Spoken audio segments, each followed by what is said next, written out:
అయిన యేసుక్రీస్తు వారి నామములో కూడినందరికి కూడా వందనాలు. దేవుడు తన అత్యంత కృపలో మనందరినీ కూడా జ్ఞాపకం చేసుకొని మరొకసారి ఆయన పాద సన్నిధిలో చేరి ప్రభువుని స్తుతించేటువంటి భాగ్యమును దేవుడు మనందరికి కూడా అనుగ్రహించాడు. అందుని బట్టి దేవుని నామానికి మహిమ కలుగును గాక. ఆమేన్. హల్లెలూయా. మంచిది. దేవుని వాక్యంలోనికి మనం వెళ్దాం. యెషయా గ్రంథము 64వ అధ్యాయము 8వ వచనాన్ని చదువుదాం.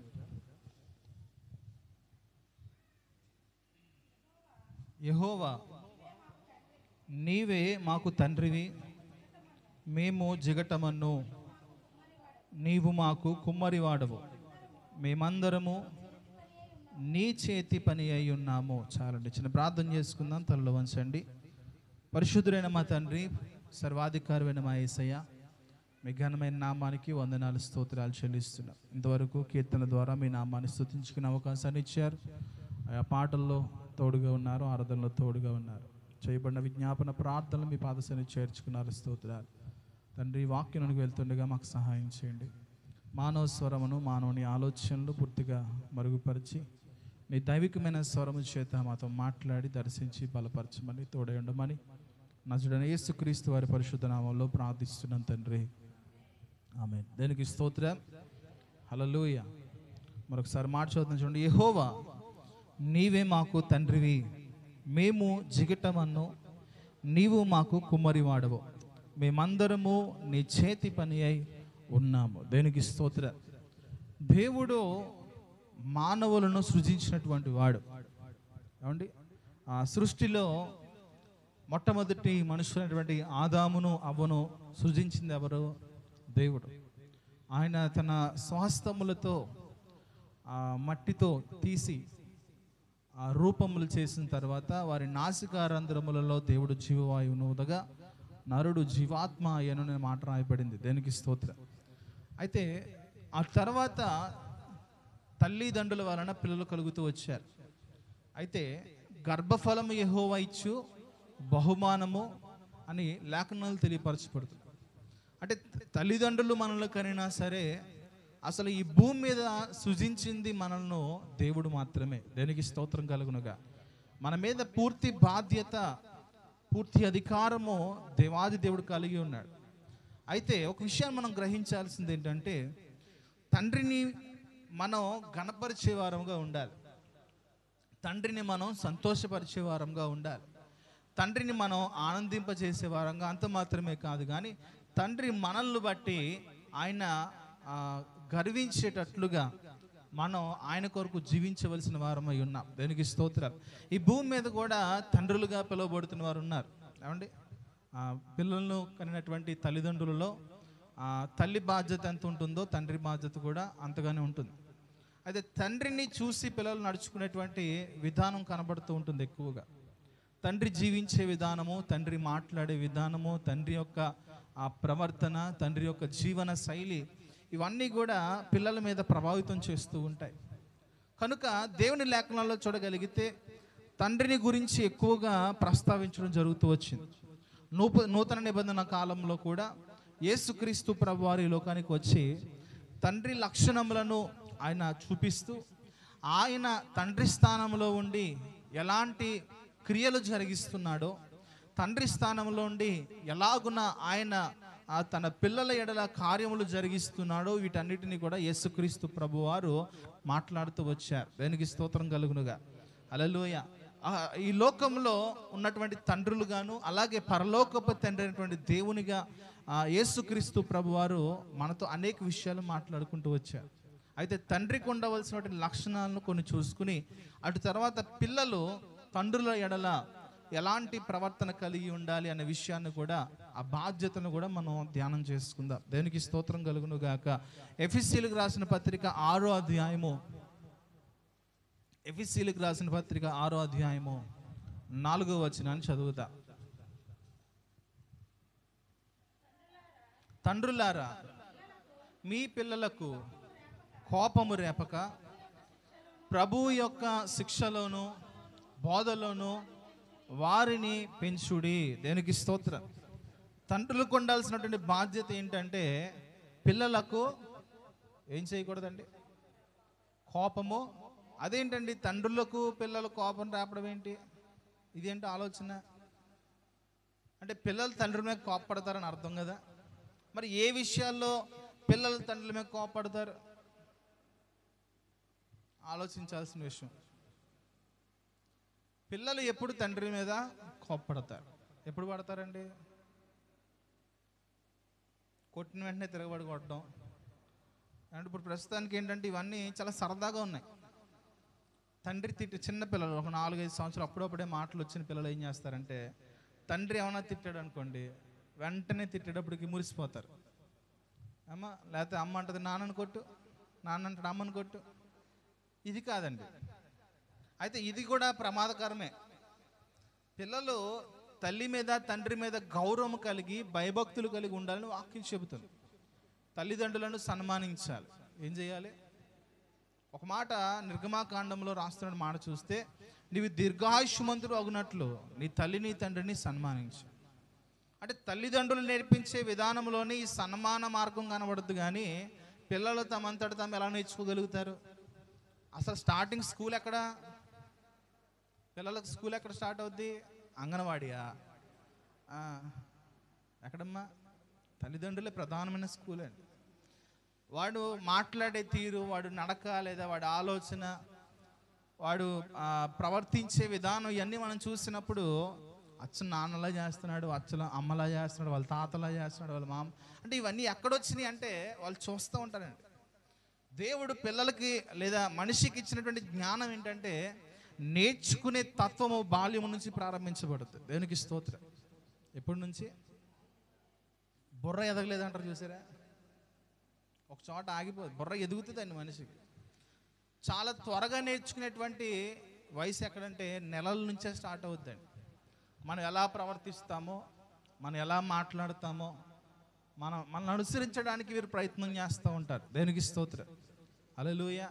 అయితే తల్లిదండ్రులుగా ఉన్నటువంటి మనము బిడ్డలకు కోపము రేపక అంటే వారిని మొదటి నుంచి చాలా జాగ్రత్తగా పెంచుకోవడానికి జ్ఞానం కలిగిన వారంగా ఉండాలి. ముఖ్యంగా తండ్రి అంటే ఒక ధైర్యంగా ఉంటుందండి. ఏమండి? తండ్రి అంటే ఏంటి? పిల్లలకి సాయంత్రం వచ్చేటప్పటికి ఒక ధైర్యం ఉంటుంది తండ్రి అంటే. అంటే ఎప్పుడైనా భయపడినప్పుడు వెంటనే ఎవరిని పట్టుకుంటారు? తల్లినా తండ్రినా? ఎందుకంటే తల్లికే బొజ్జింగ్ అంటే భయం.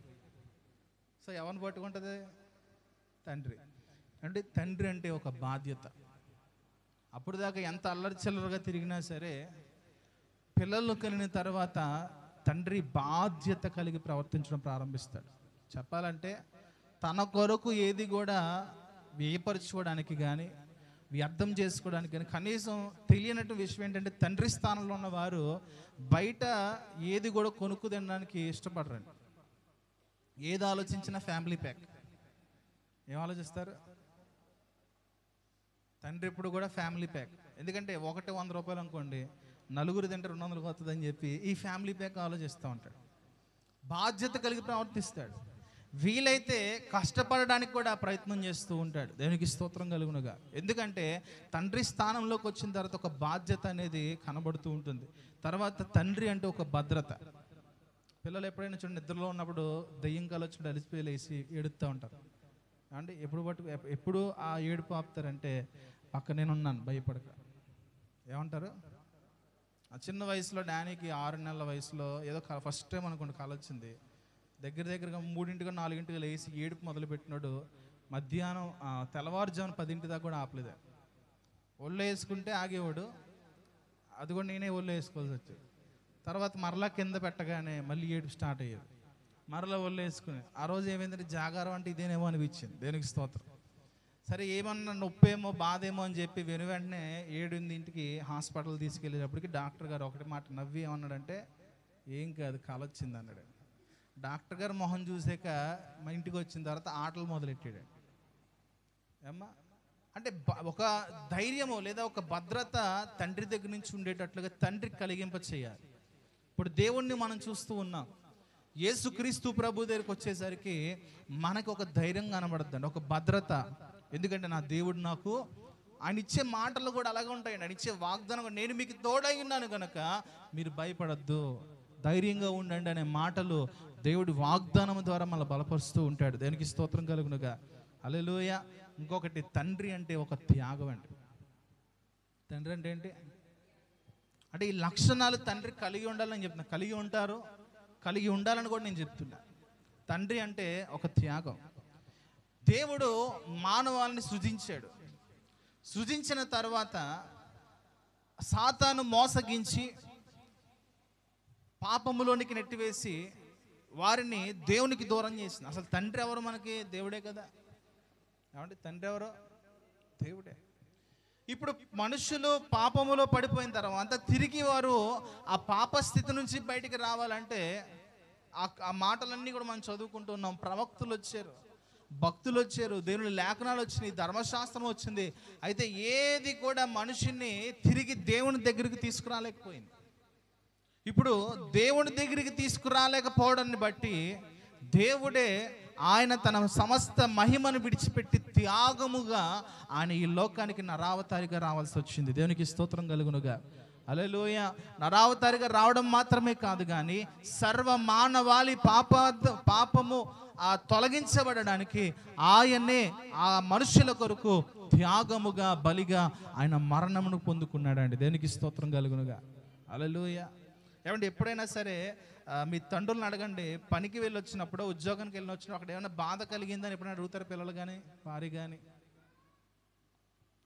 నేను ఆడవాళ్ళలోని మగవాళ్ళలోని లక్షణాలు గమనించిందంటే, ఆడవాళ్ళు ఉద్యోగానికి వెళ్ళి వచ్చిన తర్వాత ఆ ఉద్యోగంలో ప్రెజర్ తీసుకొచ్చి పిల్లల మీద భర్త మీద పెడతారు. నిజమేనా కాదా? జస్సుగడు ఎస్ అన్నాడు. అదే భర్త పురుషుడు ఉద్యోగం చేసి వచ్చిన తర్వాత అక్కడ పడినటువంటి బాధ కానీ అవమానాలు కానీ తీసుకొచ్చి ఇంట్లో ఎప్పుడైనా పెట్టాడా? ఆలోచన చేయండి. అంటే కొందరు పెట్టచ్చేమో, నేను గమనించినంత మటుకు అది అక్కడతో క్లోజ్ అయిపోద్దండి. అది ఇంట్లో తీసుకొచ్చి మీకులా చేస్తే మాత్రం ఇంట్లో రణరంగం స్టార్ట్ అవుద్ది. తెలుసా తెలియదు ఈ విషయం? మీరు అడగండి, భర్తలని మీరు అడగండి, లేదా పిల్లలు తండ్రిని అడగండి, నాన్న నువ్వు పనికి వెళ్ళి వచ్చావు కదా, ఉద్యోగానికి వెళ్ళి వచ్చావు కదా, పరిస్థితి ఎలాగ ఉందని అడగండి. చెప్తారా అసలు ఏమైనా? మనకు కావాల్సింది ఏంటంటే నెలాఖరు వచ్చేటప్పటికి ఇంట్లో కావాల్సిన సరుకులు, కరెంటు బిల్లులు, ఏమండి ఆ చికెను, మటను, ఫిష్, రొయ్యలు, ఇవే మనం చూస్తాం. కానీ దాని వెనకాల ఉన్నటువంటి త్యాగం మనకు కనబడదు. తల్లులు కూడా చేస్తారు కానీ త్వరగా బయటపడిపోతారు. పురుషులు ఏంటంటే త్వరగా బయటపడరు. పురుషులు నెమ్మదిగా ఉన్నారని వీళ్ళకి ఏం బాధలు లేవేమో అని చెప్పి ముళ్ళు పెడతా ఉంటారు మధ్య మధ్యలో. దేనికి స్తోత్రం కలుగునుగా. హల్లెలూయా. అమ్మ, కానీ దేవుడు ఎంత త్యాగం చేశాడో ఒకసారి ఆలోచించే. కేవలం నీ కొరకు నా కొరకు ఆయన పిల్లలుగా ఉన్నటువంటి మనము నిత్య నరకాగ్నిలోకి వెళ్ళిపోకూడదని చెప్పి ఆయన మన కోసం తన ఉన్నతమైన సింహాసనమును విడిచిపెట్టి తన ప్రాణమును త్యాగం చేసిన దేవుడు. దేనికి స్తోత్రం కలుగునుగా. హల్లెలూయా. ఇక్కడ అంటున్నాడు, పిల్లలారా, తండ్రులారా, ఎఫెసీ 6:4, మీ పిల్లలకు కోపము రేపక ప్రభు యొక్క శిక్షలోను బోధలోను పెంచాలి. దేవుని శిక్షలో నువ్వు పెంచాలి. ఒకవేళ దేవుని శిక్షలో నువ్వు పెంచకపోతే వాళ్ళు కోపాలు ప్రారంభించబడతాయి. దేవుని యొక్క ఆత్మ ద్వారా, దేవుని యొక్క వాక్యం ద్వారా మనం బిడ్డలు నడిపిస్తూ ఉన్నప్పుడు వారు అనవసరమైన వ్యర్థమైన వాటికి కోపడరండి.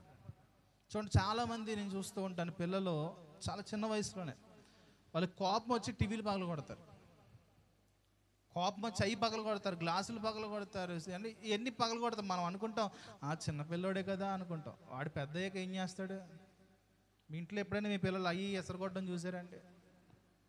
చిన్న వయసులో వాటిని అనచాలండి, లేకపోతే అది ఏమవుతుంది, దాన్ని షార్ట్ టెంపర్ అయిపోద్ది. ఒకరోజు వచ్చాక ఏమవుద్ది? షార్ట్ టెంపర్ అంటే తెలుసా? జస్ట్ ఇలా అనగానే హే అంటారు, ఇంకా మొదలైపోదు. పిల్లలకు కోపం రేపక మనము చాలా జాగ్రత్తగా పెంచాలి పిల్లల్ని. దేవుని శిక్షలో మనం పెంచాలి, ఎలాగ ఉండకూడదు. ఎందుకంటే వారికి ఈ చిన్న వయసులో చాలా త్వరగా అర్థమవుతుంది ఏది మాట్లాడినా. మనం మంచి నేర్పిస్తే మంచి నేర్చుకుంటారు, చెడు నేర్పిస్తే చాలామంది బూతులు నేర్పిస్తారండి. అవి ఎంత బాగా మాట్లాడు, చూడు ఆంటీ వచ్చింది మాట్లాడు ఒకసారి, సిగ్గు ఉండాలి. ఏముండాలి? ఇప్పుడు అంకుల్ వచ్చి ఇలా మాటను, మొన్న అన్న ఆ మాటను. మరలా మరలా అనిపించడానికి వాడు ఏమనుకుంటాడంటే, అమ్మో ఈ మాటలు చాలా మంచివేమో అందుకే అందరి ముందు అనిపిస్తున్నారని చెప్పి ఆడు అయ్యే నేర్చుకుంటాడు. తప్పు మాట మాట్లాడడం అంటే మనం ఏం చేయాలంటే నోటి మీద కొట్టాలి. మొదటిసారిగా నువ్వు భయం నేర్పించినప్పుడు అటు తర్వాత వారు ఆ భయం నుంచి బయటికి రారు. దేవునికి స్తోత్రం కలుగునుగా. కోపము రేపకూడదంటే వారు పెద్దవారు అయ్యాక కోపం వస్తుందండి. నువ్వేగా చిన్నప్పుడు ఇలా తయారు చేసావు, నువ్వేగా చిన్నప్పుడు అలా నేర్పించావు అంటారా? చిన్న వయసు నుంచి కూడా వారు కోపం ప్రభు శిక్షలో, ప్రభు బోధలో నేర్పించేటువంటి తండ్రులుగా, అలాగే తల్లులుగా మనందరం కూడా ఉండాలి. యోహాను సువార్త 3వ అధ్యాయము 35వ వచనం చదువుదాం. యోహాను సువార్త 3:35.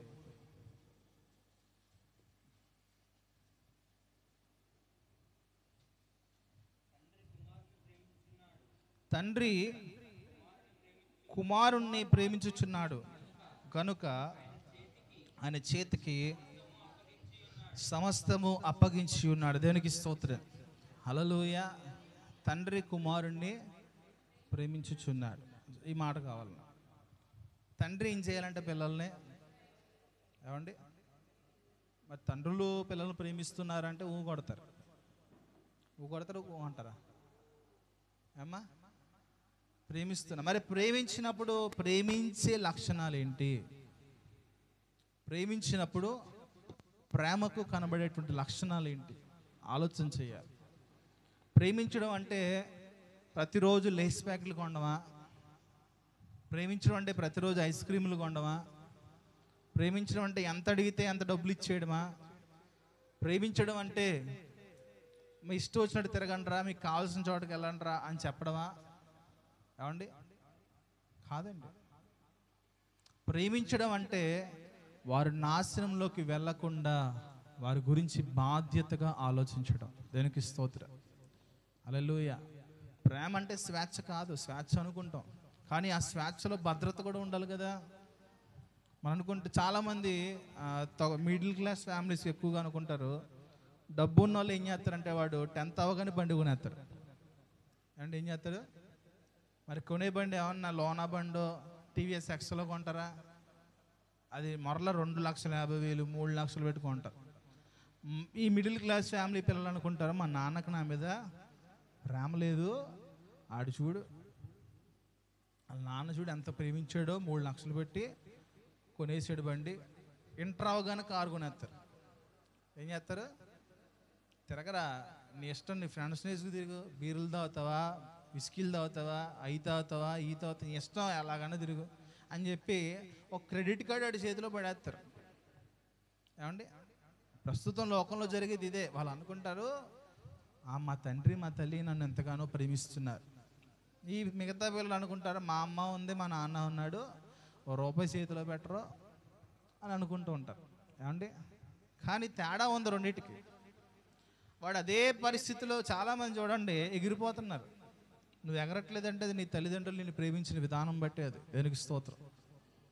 ప్రేమ అంటే వదిలేయడం కాదండి, కాసుకోవడం. ప్రేమ అంటే ఏంటి? ఇప్పుడు పిల్లలు ఉన్నారు, చిన్నపిల్లలు మనం ప్రేమిస్తూ ఉంటాం. వాడు వెళ్ళి కరెంట్లో వేలు పెడతానంటాడు. ప్రేమించాం కదా, వాడు ఇష్టం చేసుకొని అంటారా? ఏమవుద్ది వదిలేస్తే? ప్రేమ కాస్త ఫలించేస్తుంది.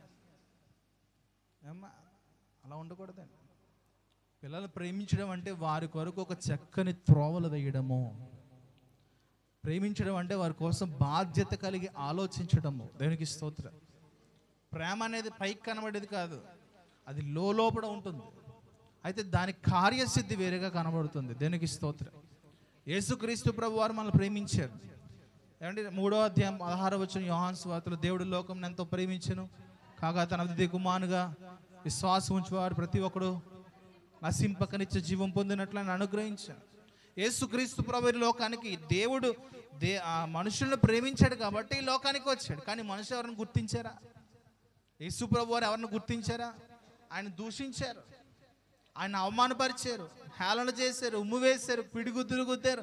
ఆఖరికి ఆయన ఏ తప్పు చేయలేదని చెప్పి అక్కడ ఉన్నటువంటి రాజు చెప్పినా సరే సిలువ వేయండి.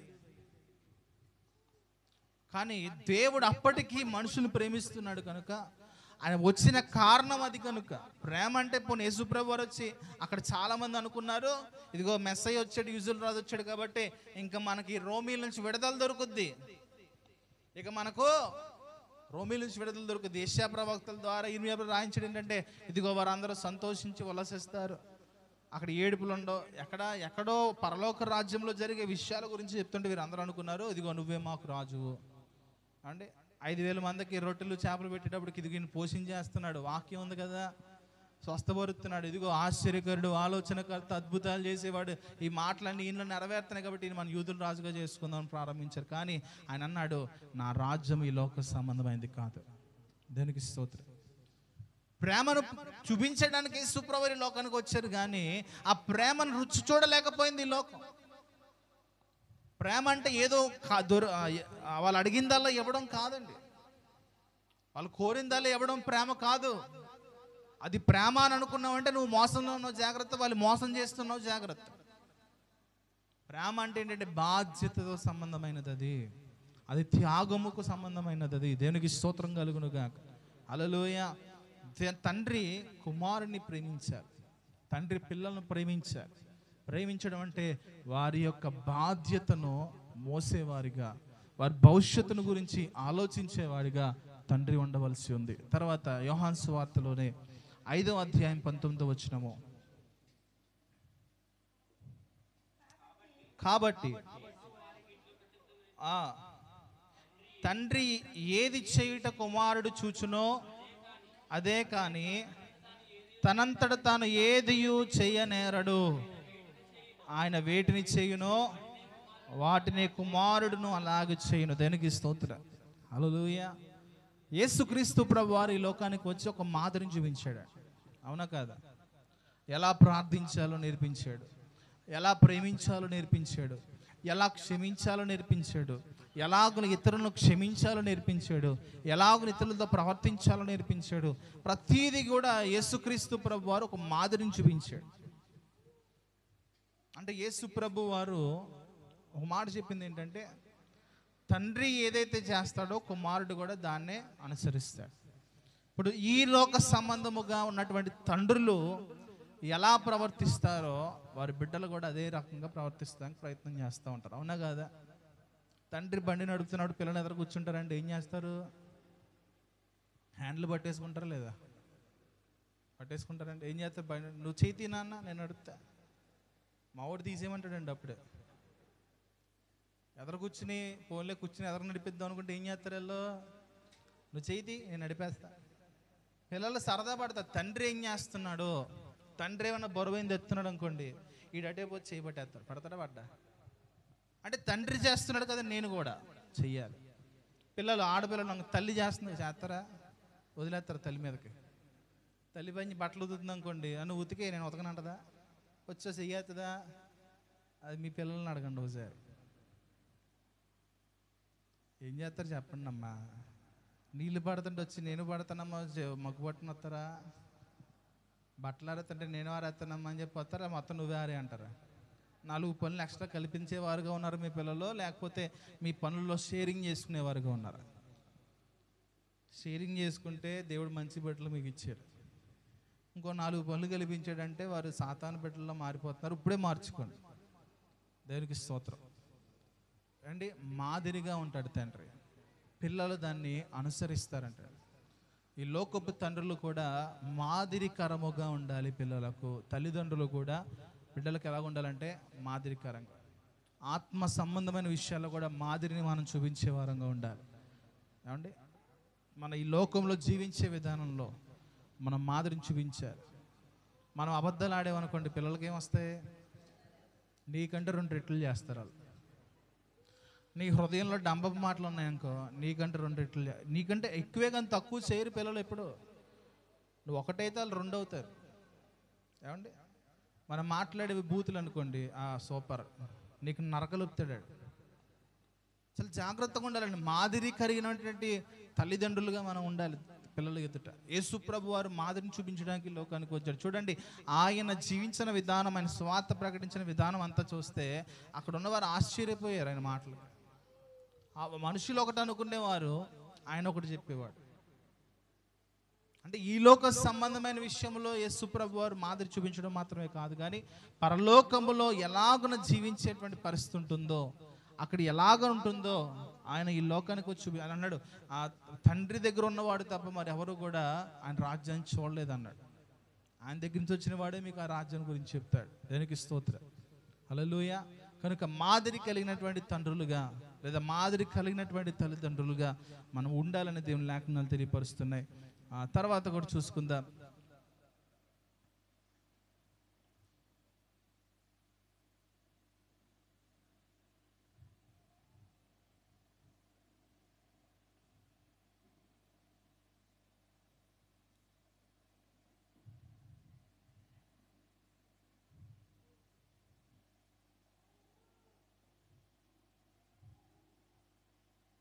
మొదటి తిమోతి పత్రిక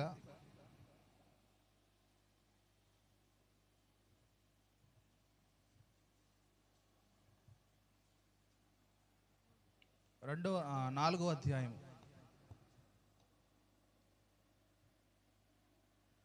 ఫస్ట్ నుంచి చదవండి, 11 నుంచి. ఈ సంగతులు ఆజ్ఞాపించి బోధించుము, నీ యవనమును బట్టి ఎవడును నిన్ను తృణీకరింపనీయకుము, కానీ మాటలోను ప్రవర్తనలోను ప్రేమలోను విశ్వాసములోను పవిత్రతలోను విశ్వాసులకు మాదిరిగా ఉండుము. నేను వచ్చే వరకు చదువుట యందును హెచ్చరించుట యందును బోధించుట యందును జాగ్రత్తగా ఉండము. పెద్దలు హస్త నిక్షేపణము చేయగా ప్రవచన మూలముగా నీకు అనుగ్రహింపబడిన నీలో ఉన్న పరమును అలక్ష్యం చేయకము. నీ అభివృద్ధి అందరికీ తేటగా కనబడు నిమిత్తము మనస్కరించుము, సాధకం చేయము, జాగ్రత్త కలిగి ఉండుము,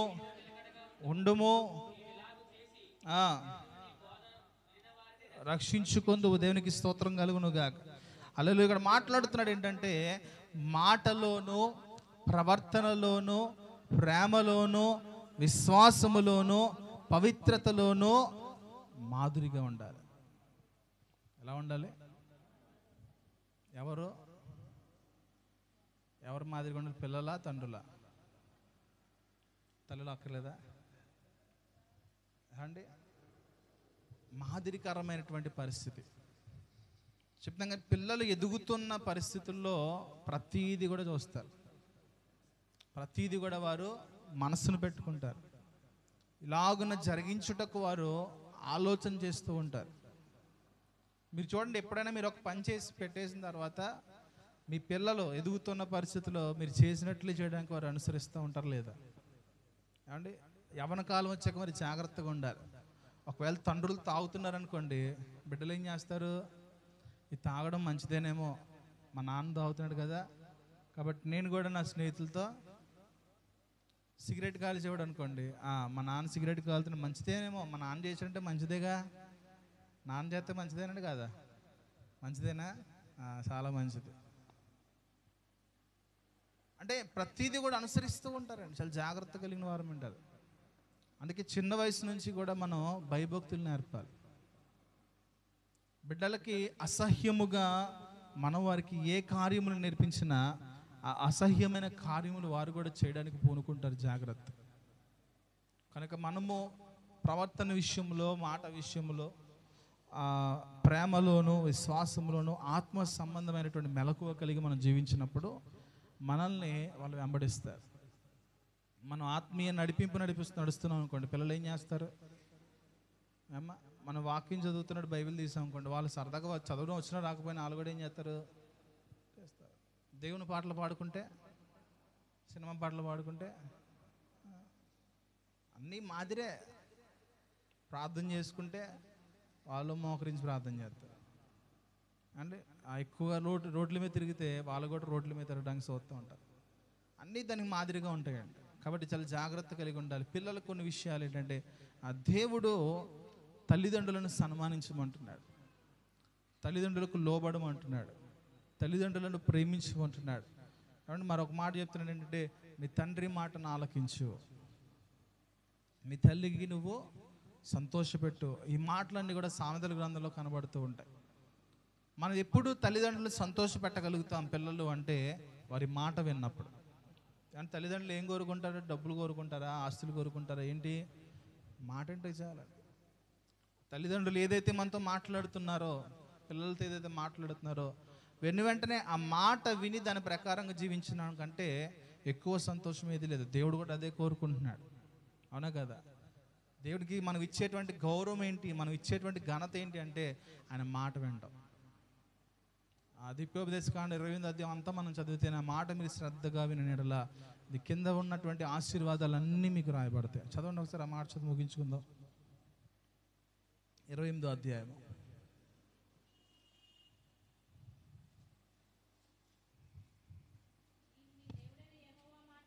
నీవు నీ దేవుడైన యెహోవా మాట శ్రద్ధగా విని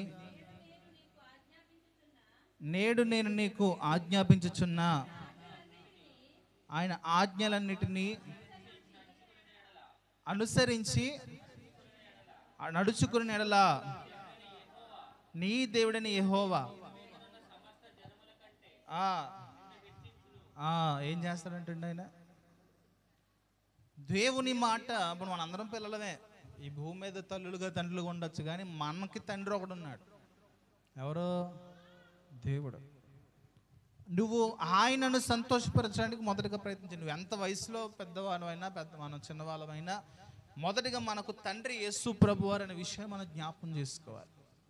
ఆయన మన నుంచి ఏం ఆశిస్తున్నాడో వాటిని మనం జ్ఞాపకం చేసుకోవాలి. దేనికి స్తోత్రం. నువ్వు జాగ్రత్తగా ఆయన మాట వినినప్పుడు భూమి మీద సమస్త జనముల కంటే నిన్ను ఆశీర్వదిస్తాడంట. ఇంకా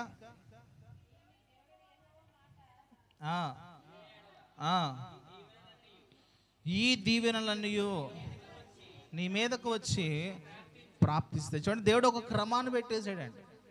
దేవుడు ఏం చేశాడు? ఇప్పుడు సూర్యుని ఉదయించి సాయంత్రం అస్తమిస్తుంది. ఇది ఒక క్రమం. ఎప్పటి నుంచి జరుగుతుంది ఈ క్రమం? ఎప్పటి నుంచి? ఎందా బిగినింగ్, ఆది నుంచి జరుగుతుంది. మారింది ఎప్పుడైనా?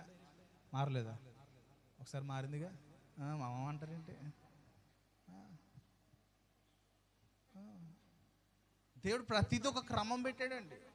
ఆ వృక్షాలు లేదా జలరాశులు, మనుషుల జీవన విధానం, వీటన్ని క్రమం పెట్టాడు. అలాగే ఆశీర్వాదాలకు కూడా ఒక క్రమం ఉంది. మనం ఈ ఆశీర్వాదాలకు క్రమం తెలియక ఏం చేస్తామంటే వేరే మార్గాలు వేసుకుంటూ ఉంటాం. అయితే వేరే మార్గాలను ఎంత ప్రయత్నం చేసి ప్రయాసపడి వెళ్ళినా సరే ఆ ఆశీర్వాదాలు సంపాదించడం అనేది అసాధ్యము. దేవుడు ఒక మార్గం వేసాడు. చదవండి, ఆ మాటలు ఏంటి? ఏంటి మార్గం ఏంటి? ఇంతకు ఆయన ఆజ్ఞలను మనం అనుసరించి జీవించినప్పుడు దీవెనలు మనకు వస్తాయి. చదవండి.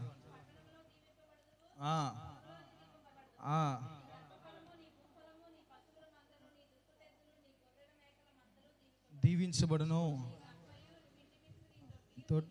దీవించబడును. చూడండి ఎలాగ ఉన్నాయి. అసలు ఎక్కడన్నా వేరే మార్గం ఉందా? ఇన్ని దీవెనలు వదిలేస్తాం మనం అంటే. అసలు బైబుల్లో దీవించబడడం ఎలాగని చదివితే బోల్డ్ మార్గాలు ఏం లేవు, ఒకటే మార్గం. ఇది తప్ప అన్నీ చూస్తాం మనం.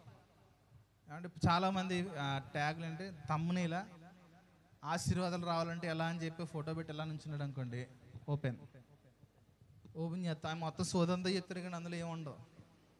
ఏమండి అలా చేయాలంటాడు, ఇంకోటి వచ్చి అక్కడికి వెళ్ళమంటాడు, ఇంకోటి వచ్చి ఇక్కడికి వెళ్ళమంటాడు. వాక్యం చదవని ఎవరు చెప్పరే? వాక్యం చదవండి. మొదటిగా వాక్యం చదివి దాంట్లో నుంచి దేవుడు నీతో ఏం మాట్లాడుతున్నాడో దాని ప్రకారంగా నువ్వు జీవించినప్పుడు చూడండి, అసలు ఎక్కడైనా మార్గాలు ఎలాగో చూడండి. ఎక్కడ నువ్వు బయటికి వెళ్తే దీవించబడతావు, లోపల ఉంటే దీవించబడతావు, ఏమంటే నువ్వు ఇంట్లో ఉంటే దీవించబడతావు, పొలంలో ఉంటే దీవించబడతావు. నీ పిండి పిసికి గిన్నె దీవించబడింది అంటండి దేవుని స్తోత్రం.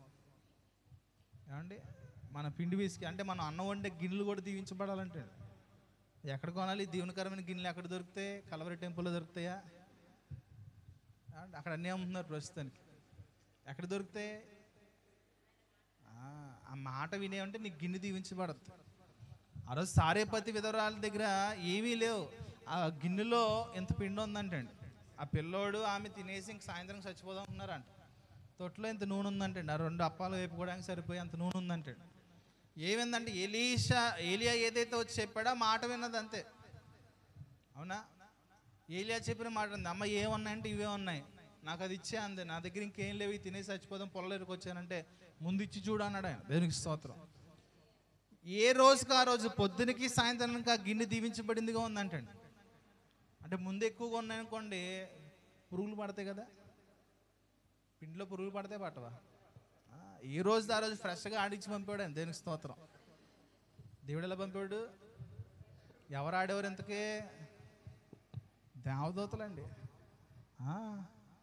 దేవదూతలు నీకు పరిచారకులుగా, నీకు ఏం కావాలంటే ఆ సమయంలో నీకు తీసుకొచ్చి పెట్టారంటే ఎవరు అనుకుంటున్నవారు? వాళ్ళు దేవదూతలే. దేవునికి స్తోత్రం కలుగునుగా. ప్రతిరోజు ఉదయం సాయంత్రం వారు తినే పరిస్థితిలో వారి గిన్నె దీవించబడి, నీ గిన్నె కూడా దీవించబడును గాక.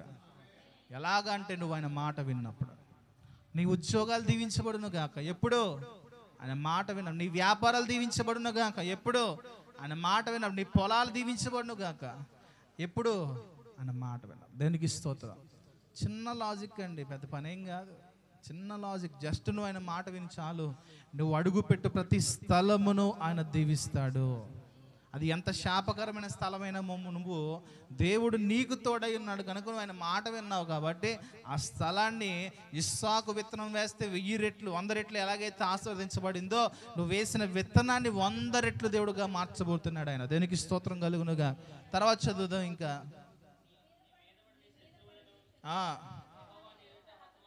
నీ ముందు ఏ శత్రువు కూడా నిలబడలేడు. వాడు ఒక త్రోవలో నీ మీదకి బయలుదేరి వచ్చి 7 త్రోవలను ఎత్తుక్కుంటూ పారిపోతాడంట. చదవండి. నీ కొట్లలోనూ నీవు చేయి ప్రయత్నములు అన్నిటిలోనూ నీకు దీవెన కలుగునట్టు యెహోవా ఆజ్ఞాపిస్తాడు. ఎవరు ఆజ్ఞాపిస్తారంట? మనుషులు కాదండి ఆజ్ఞాపించేది. అసలు దేవుడు ఆజ్ఞాపిస్తే జరగని పని ఏమైనా ఉందండి? అసలు దేవుడు ఆజ్ఞాపిస్తే జరగని పని ఏమైనా ఉందా? యేసుక్రీస్తు ప్రభు వారు ఒకసారి, పేతురు పాపం రాత్రి అంతా కష్టపడ్డాడు. ఏం చేశాడు? రాత్రి అంతా శ్రమ పడ్డాడు. అందుకే అక్కడ జరిగినటువంటి స్టోరీ ఏంటంటే, హిస్టరీలో ఉన్నటువంటి స్టోరీ మీకు చెప్తారు. ఇంతకీ యూదులు పన్ను చెల్లించాలి, అవునా? యూదులు ఏం చేయాలి? రోమ ప్రభుత్వం చాలా భారం పెట్టేదండి. వారానికి నెలకు వారు పన్ను చెల్లించుకునేవారు. అందులో చాలామంది బేదలు ఉన్నారు. చాలా కఠినంగా వారు అయినా సరే వారు బేదలను కటాక్షించేవారు కాదు. ఎవడైనా సరే పన్ను కట్టాల్సిందే. ఈ పేతురు కుటుంబం కూడా బేద కుటుంబం. అంటే బైబిల్లో రాయబడలేదు కానీ హిస్టరీలో ఉన్నటువంటి మాట మీకు చెప్తున్నా. అది నిజమాబద్ధం మనకు తెలియదు. అయితే దానికి స్టోరీ అర్థమవుతుంటే అది జరిగి ఉండొచ్చు అనగానే ఉంటుంది. పేతురు అనుకుంటాడు, వచ్చి వార్నింగ్ ఇస్తారు. ఏంటి వార్నింగ్ అంటే, ఇదిగో నువ్వు చాలా అప్పును, వడ్డీ కూడా పెరిగిపోతున్నాను, పన్ను కట్టకపోతే ఏమవుతుంది? మన హౌస్ లోన్ ఉందనుకోండి, హౌస్ లోన్ కదా ఏమంటారు, హౌస్ ట్యాక్స్, ఈ వడ్డీ పడినట్టు వీరు నెల కట్టకపోవడం వల్ల పేతురు తప్పించు తిరిగేవాడు. ఈ కట్టలేక వడ్డీ పెరిగిపోయింది. వాళ్ళు అన్నారు, నువ్వు కనుక ఈ చెల్లించకపోతే మొత్తం నిన్ను చెరసాల్లో పడేస్తాం, నీ ఇల్లు మేము స్వాధీనం చేసుకుంటామని చెప్పి బెదిరించారు. చాలా ప్రయాసపడికి వెళ్ళిపోయి ఇంకా ఇంటికి రాకుండా చేపలు పడదామని చెప్పి ఆ సముద్ర తీరంలో రాత్రంతా కష్టపడ్డాడు. అంటాడు రాత్రంతా కష్టపడ్డాడు, ప్రయాసపడ్డాడు, కానీ ఒక్క చేప కూడా రాల. ఎన్ని వచ్చినాయి చేపలు? ఎంత బాధ ఉంటుందండి. నైట్ డ్యూటీ ఎంత చేసినా సరే ఒక రూపాయి రాలేదండి. ఎంత బాధ అండి. ఎంత కష్టపడలేదని చెప్పడానికి లేదు కదా, ఒంటరిగా వెళ్ళి కష్టపడ్డాడు. విసుగు చెంది ఒడ్డు దగ్గరకు వచ్చి వల్ల కడుక్కున్న సమయంలో యేసు ప్రభు వారు వచ్చి అక్కడ దేవుని వాక్యాన్ని ప్రకటిస్తున్నప్పుడు పేతురు ధోనిని ఎక్కి ఆయన వాక్యం ప్రకటించాడు. దేనికి స్తోత్రం. కానీ యేసు ప్రభు వారు ఎన్ని మాటలు చెప్తున్నా నిరాశలో ఉన్నటువంటి పేతురు హృదయం మార్చబడట్లా. బాధలో ఉన్నప్పుడు ఎన్ని వాక్యాలు చెప్తే ఉపయోగం ఉందండి? ఎక్కువ. కానీ మనస్సు నెరిగిన దేవుడు అక్కడ ఉన్నాడు. దేవునికి స్తోత్రం. ఆయన ఎలాంటి దేవుడు? మనస్సు నెరిగిన దేవుడు ఆయన. అంతా అయిపోయింది. పేతురుని అడిగి, పేతురు ధోనిని ముందుకు నడిపించు, వలవేయి అంటే అక్కడ అంటున్నాడు, ప్రభువా నేను రాత్రి అంతా శ్రమ పడ్డాను. అసలు సముద్రంలో చేపలు లేవంటారా? సముద్రంలో చేపలు లేవంటారండి? రాత్రి అంతా శ్రమ పడ్డాను ప్రభువా, ఒక్కడు కూడా దొరకలేదు, అలిసిపోయి ఉన్నాను, నిరసిల్లిపోయింది. ఎందుకంటే ఆ తర్వాత జరిగే పరిస్థితి ఏంటంటే చెరసాల్లోకి వెళ్ళిపోయే పరిస్థితి. అయినను నీ మాట ప్రకారంగా వల వేస్తారు.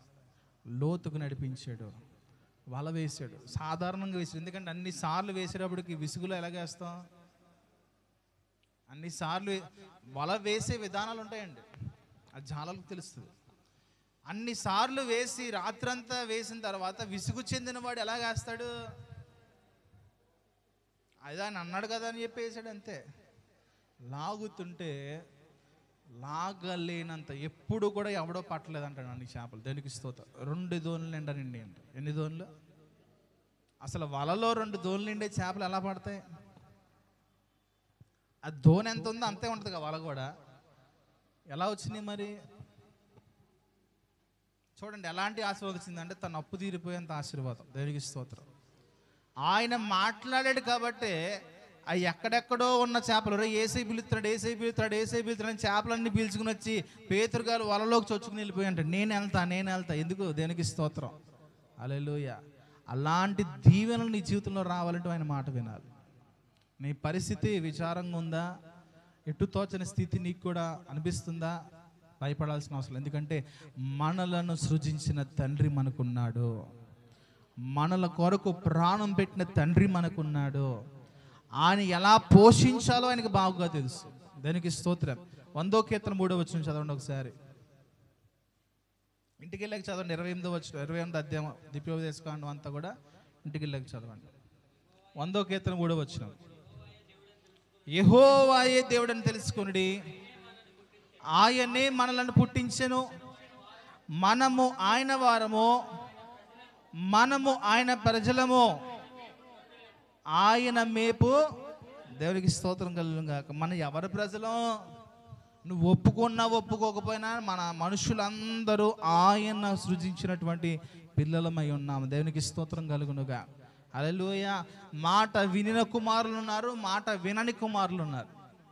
అయితే మాట వినే కుమారులలో మనం ఉండాలి, మాట వినే పిల్లలలో మనం ఉండాలి, శ్రద్ధగా ఆయన మాట వినేటువంటి జనాంగముగా మనం ఉండాలి. దేవునికి స్తోత్రం కలుగునుగా. తండ్రికి ఎంత ప్రేమ ఉందంటే చూడండి, యేసు ప్రభు వారు ఈ లోకానికి వచ్చి ఆ తండ్రి ప్రేమను చూపించడానికి ఇష్టపడ్డాడు అండి. ఒక ధనవంతుడికి 2 కుమారులు ఉన్నారు అండి. రెండో వాడేమో ఆస్తిని సమకూర్చుకుని దేశాంతరానికి వెళ్ళిపోయాడు. స్నేహితులతో కలిసి దుర్వ్యాపారం చేసి కలిగిందంతా కోల్పోయాడు. అయితే అక్కడ పనులేం లేక పందులు మేపుకున్న సమయంలో ఆకలిగా ఉన్న పందిపొట్టు తింటున్నప్పుడు ఆలోచన వచ్చింది, నా తండ్రి దగ్గర చాలామంది పనులు ఉన్నారు కదా, నేను కూడా వెళ్ళి ఒక పని అడుగుతాను అనుకున్నాడు. కుమారుడు ఆలోచన ఏంటి? పనివాడిలో ఒక పని అడుగుదామని. తండ్రి ఆలోచన ఏంటి? మరలా తిరిగి అదే స్థానం ఇవ్వాలని. దేనికి స్తోత్రం. హల్లెలూయా. తండ్రి కుమారుడిని పంపించేశాడే కానీ తండ్రి మనస్సు సరిగ్గా లేదు, నిలకడగా లేదు. తండ్రి ఆలోచన నిలకడగా లేదు. ఎందుకంటే తన మనసంతా కూడా తప్పిపోయిన కుమారుడి మీదే. సహోదరులారా, ఆయన మనల్ని ఎంతగా ప్రేమిస్తున్నాడంటే నువ్వు తప్పిపోయినప్పుడు నువ్వు ఆలోచించవచ్చు, ఆలోచించకపోవచ్చు. నువ్వు పాడైపోయినప్పుడు దేవుని గురించి ఆలోచించవచ్చు, ఆలోచించకపోవచ్చు.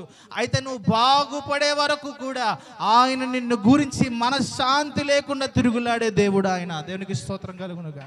నిన్ను గురించి ఆయన తపనతో ఎదురు చూసే దేవుడు ఆయన. నువ్వు ఎప్పుడు వస్తావో, నిన్ను మరలా ఎలా కట్టాలో అని. ఎలా కడతాడండి? తీసుకొచ్చాడు వెంటనే పనివాడిని పిలిచి, ఇదిగో క్రొవ్విన వధించాను. తప్పిపోయి మరలా వచ్చాడు. జాతర జరుగుతుంది అనుకున్నాడు, ఇదేంటి పెద్ద కుమారుడు వచ్చాడు. పొలంలోకి వెళ్ళి పని చేసుకుని వస్తుంటే అనుకున్నాడు, ఇదేంటి ఎవరన్నా బంధువులు వచ్చారా, చుట్టాలు వచ్చారని చెప్పి పని అడుగుతుంటే, లేదు నీ తమ్ముడు వచ్చాడు. ఎవరు వచ్చారు? తమ్ముడు వచ్చాడు. సంతోషం లేదు, ఎందుకంటే ఆస్తి అంతా తీసుకుపోయాడండి. సంతోషం లేదు, ఉంటుందా? అడుగుతున్నాడు, ఏంటి తండ్రి? ఆస్తి తీసుకెళ్ళి పాడు చేసినోడికి, ఆస్తి తీసుకెళ్ళి పాడు చేసినందుకు నేను సంతోషపడలేదు, కానీ తప్పు తెలుసుకుని తిరిగి వచ్చినందుకు నేను సంతోషిస్తున్నా. దేనికి స్తోత్రం కలుగునుగా. ఎందుకంటే కోల్పోయినవన్నీ మరలా మన జీవితంలో తిరిగి ఇవ్వగలిగినటువంటి సర్వశక్తి గల దేవుణ్ణి మనం కలిగి ఉన్నాం. హల్లెలూయా. అది ఎంత విలువైనదైనా సరే తిరిగి మరలా నీ జీవితంలో ఆయన మొలిపించగలడు. అది ఎంత గొప్పదైనా సరే ఆయన దాన్ని మరలానికి ఇవ్వడానికి సమర్థుడైన దేవుడు ఆయన. దేవునికి స్తోత్రం కలుగునుగా. హల్లెలూయా. అదిగో నువ్వు ఎప్పుడు నాతో ఉన్నావు కదా, నా అన్నీ నీయే కదా. అక్కడ 3 భాగాలు ఉన్నాయండి. అక్కడ ఎన్ని భాగాలు ఉన్నాయి? ఒక భాగం వెళ్ళిపోతే 2 భాగాలు. ఇంతకీ పెద్ద కుమారుడికి తెలియని విషయం, ఆల్రెడీ మాట వినేవాడికి తెలియని విషయం ఏంటంటే వాడి వంతు అనుభవిస్తున్నాడు అనుకుంటున్నాడు, కానీ వాడి వంతు పక్కన పెట్టేసి ఎందుకు అడిగి ఇస్తుంది ఎవరైనా? తండ్రి వంతుని ఇస్తున్నాడు. దేవునికి స్తోత్రం. ఎవరి వంతు అనుభవిస్తున్నా? వాడి వంతు పక్కన ఉంది. నావన్నీ నీయే కదరా బాబు, ఎప్పటి నుంచో 2 రెట్లు అనుభవిస్తున్నాడండి. అక్కడ మనం ఆలోచించాల్సింది ఏంటంటే, మనం మాట వింటున్నాం బాగానే ఉంది, మనం మాట వింటున్నప్పుడు ఆయన మూలంగా వచ్చే దీవెనలే మనం అనుభవిస్తున్న విషయాన్ని జ్ఞాపకం చేసుకోవాలి. తప్పిపోకుండా ఉండడానికి ప్రయత్నం. తప్పిపోయిన వాడికి కూడా దేవుడు అంటున్నాడు, వాడి కొరకు ఎదురు చూసేవాడు ఆయన. మన కొరకు మన తండ్రి ఎదురు చూస్తున్నాడనే విషయాన్ని మనం గుర్తు చేసుకోవాలి. మన కొరకు మన దేవుడు మన కొరకు ఎదురు చూస్తున్నాడు అనే విషయాన్ని మనం గుర్తు చేసుకోవాలి. దేవునికి స్తోత్రం కలుగును గాక. ఆఖరి మాట చూసుకుందాం. యెషయా గ్రంథము 43వ అధ్యాయము 7వ వచనం చదువుదాం.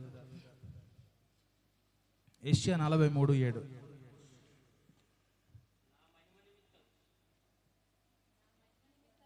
నా మహిమ నిమిత్తము నేను సృజించిన వారిని,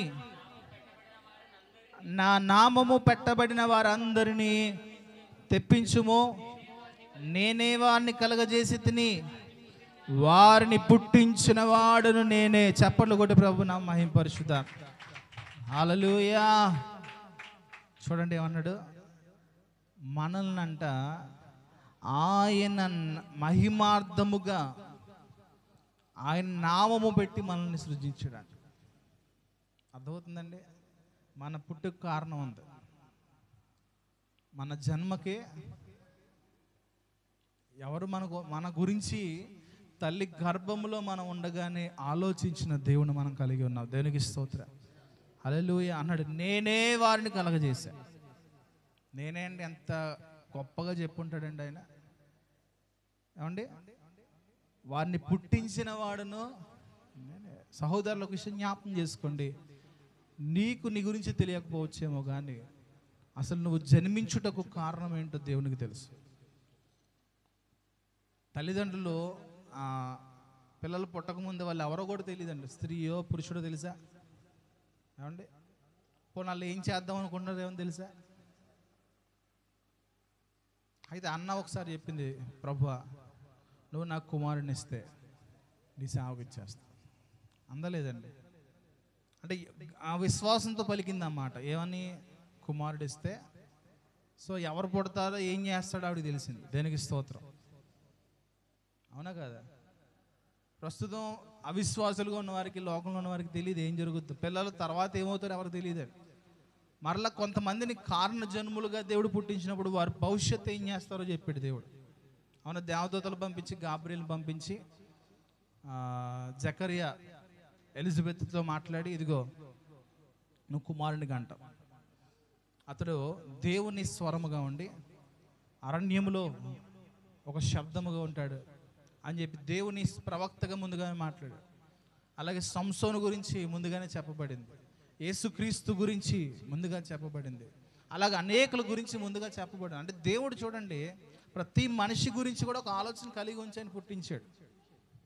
నా నామమునకు మహిమార్థంగా వారిని నేను కన్నాను. దేనికి స్తోత్రం. హల్లెలూయా. మనం ఎవరికి మహిమార్థంగా ఉండాలని? దేవునికి మహిమార్థంగా ఉండాలి. మన తండ్రి ఎవరు? దేవుడు. కనుక ఆయన మాట వినేవారుగా, ఆయనను వెంబడించేవారుగా. అందరూ మనం చదువుకున్నాం చూడండి, ఆయన మనకు మాదిరి. కనుక ఆయన మాట విని ఆయన అనుసరించి ఆయన ప్రకారంగా జీవించేటువంటి జీవితం మనం కలిగి ఉన్నప్పుడు 28వ అధ్యాయం ద్వితీయోపదేశకాండంలో జరిగినటువంటి కార్యాలు మనం చదివాం కదా, ఆ దీవెనకరమైన పరిస్థితులు మన కుటుంబాల్లో దేవుడు నిశ్చయముగా అనుగ్రహించి నడిపించును గాక. ఆమేన్. ప్రార్థన చేసుకుందాం. మోకరించండి. ప్రార్థన చేసుకుందాం. మోకరించండి.